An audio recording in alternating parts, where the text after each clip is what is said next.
Salut à tous et bienvenue sur MC Business TV, la chaîne des entrepreneurs. Nous sommes ici à Yaoundé, dans la ville aux 7 collines.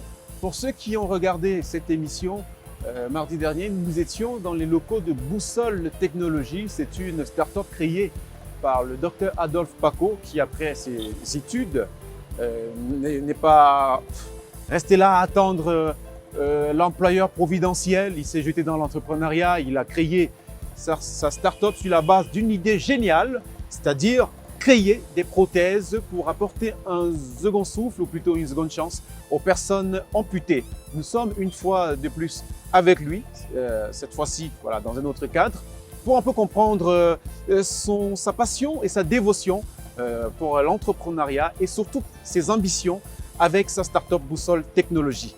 Bienvenue à tous sur MC Business TV, la chaîne des entrepreneurs.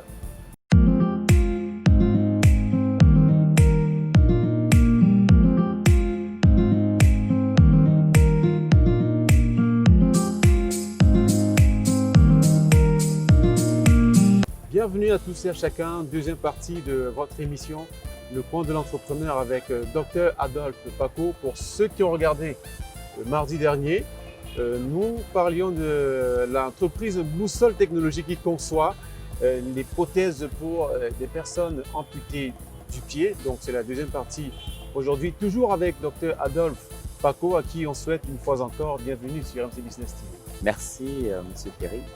Alors, Dr Adolphe Paco, nous avons parlé le mardi dernier de Boussole Technologies, de la prothèse elle-même, de ce que vous faites, des différentes formes de prothèses. Maintenant, il est question de comprendre qu'est-ce qui vous a mené à cette initiative. Comment comprendre qu'un médecin qui, après la formation, c'était je crois à l'université de Yaoundé, Faculté de médecine. faculté de médecine, Oui, tout à fait. après la formation, passe à l'entrepreneuriat plutôt que d'aller toucher un salaire soit dans le public ou dans le privé. Tout à fait. C'est vrai que j'ai un parcours un peu, disons un peu particulier, Ouais. tout simplement parce que après le bac, après le baccalauréat, je suis admis à l'Institut supérieur du Sahel dans une filière d'ingénierie. C'est vrai que c'était l'agronomie Oui. et j'y passe quelques mois. Et par la suite, la passion me conduit vers la médecine, Oui. à la faculté de médecine des sciences biomédicales de l'université de Yaoundé 1, où j'ai passé un bon séjour. C'est vrai qu'il vient de se terminer parce que j'ai terminé en 2020. D'accord. J'ai terminé ma formation en 2020 Oui. et actuellement, nous sommes lancés dans l'entrepreneuriat. Donc, ça voudrait dire que ce côté ingénieur, ce côté entrepreneurial ne vient pas de très loin parce que nous avons quand même fait un petit parcours d'ingénierie à l'Institut supérieur, à l'ISS de Marois. Et là, on vous apprenait à entreprendre. C'est un peu, on va dire, c'est un peu, c'est pas commun dans notre contexte, quoi. Ça ne court pas les rues. Généralement, après une formation comme ça, c'est le salaire qu'on attend, c'est l'employeur qu'on attend. Tout à fait, évidemment, ça ne court pas les rues. Je vais revenir un peu sur mon parcours au secondaire parce qu'à chaque fois, durant la période des vacances, j'avais cette opportunité de faire des stages en entreprise. Des stages Et voilà. dans plusieurs entreprises, Ouais. donc disons de la seconde, disons la troisième en terminale, chaque vacances, Oui.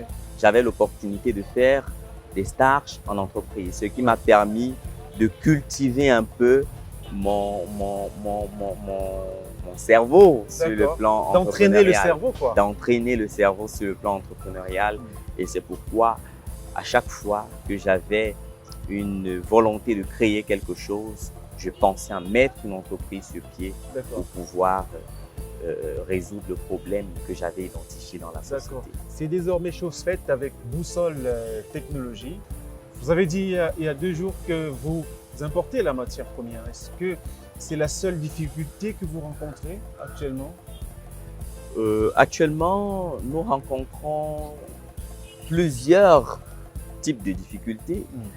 Non seulement nous importons la matière première, mais il nous faudrait aussi des dispositifs, des machines qui nous permettront de produire entièrement, de concevoir tout le processus et de le réaliser par nous-mêmes. D'accord. Donc la première difficulté, c'est lié à l'acquisition de la matière première.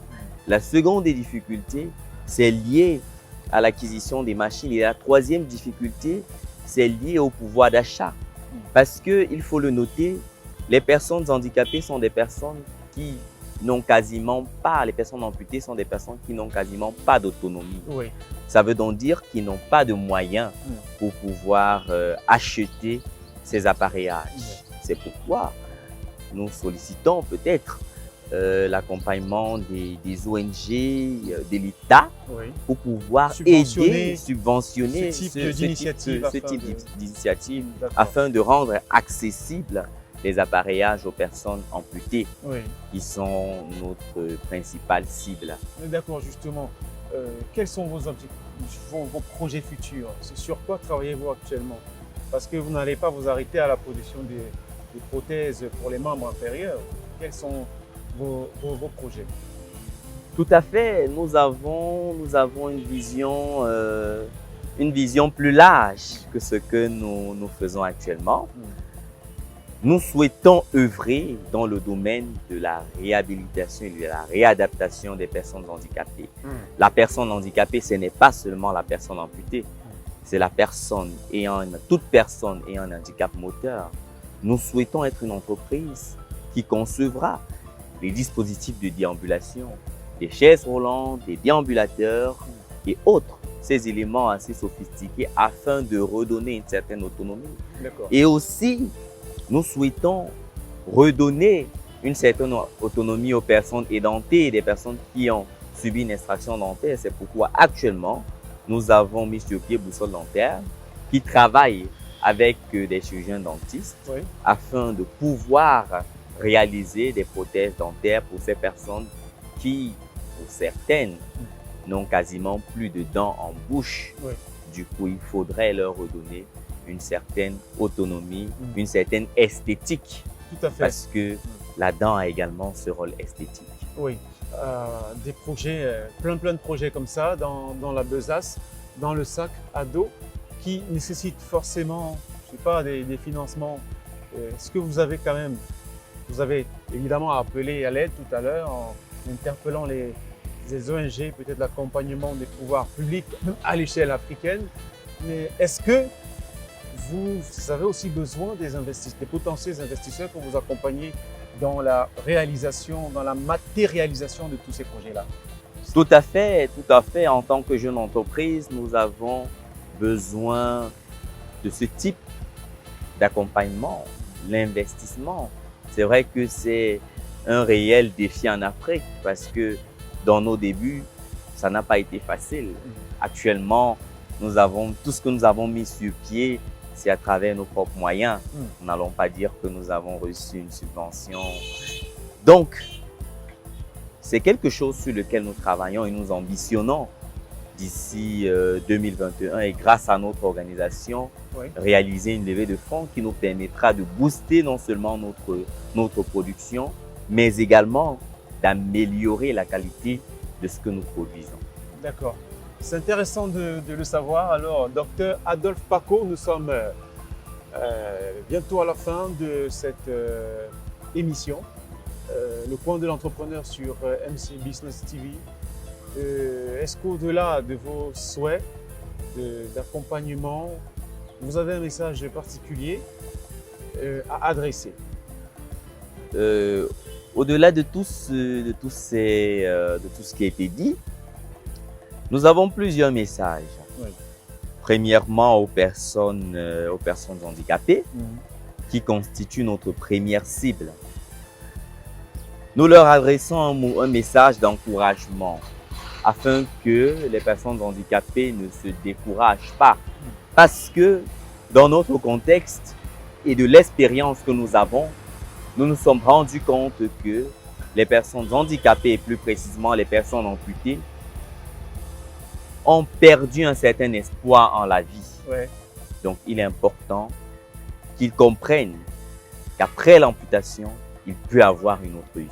Exact. C'est peut-être pourquoi nos prothèses sont appelées les prothèses de la seconde chance.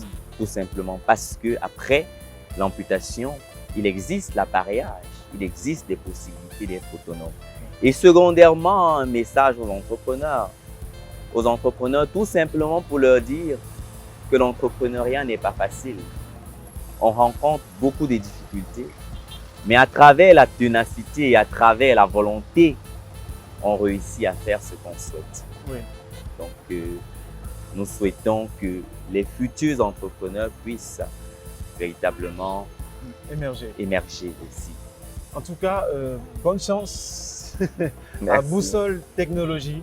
Bonne chance à cette innovation, à cette initiative, ce projet qui mérite tous les encouragements, qui mérite tous les soutiens à l'échelle du continent et même dans la diaspora africaine. Ce sont les enfants d'Afrique qui veulent construire l'Afrique, qui veulent produire, qui veulent aussi apporter, on va dire, leur contribution à l'indépendance de l'Afrique, même sur le plan technologique, avec cette start-up qui a besoin du soutien de tout le monde. Merci une fois encore, Dr Adolphe Bako. Merci, M. Ferry, ça a été un plaisir. Plaisir partagé avec MC Business TV, qui s'est donné pour mission d'accompagner l'Afrique dans son indépendance, dans son développement économique, social, à tout point de vue en fait. On se donne rendez-vous tout en vous invitant à vous abonner à la chaîne autant que faire se peut, à activer la cloche de notification pour ne pas louper les prochaines émissions de votre chaîne préférée. On se donne rendez-vous mardi prochain pour une nouvelle édition du Coin de l'entrepreneur sur MC Business TV, la chaîne des entrepreneurs. Ciao!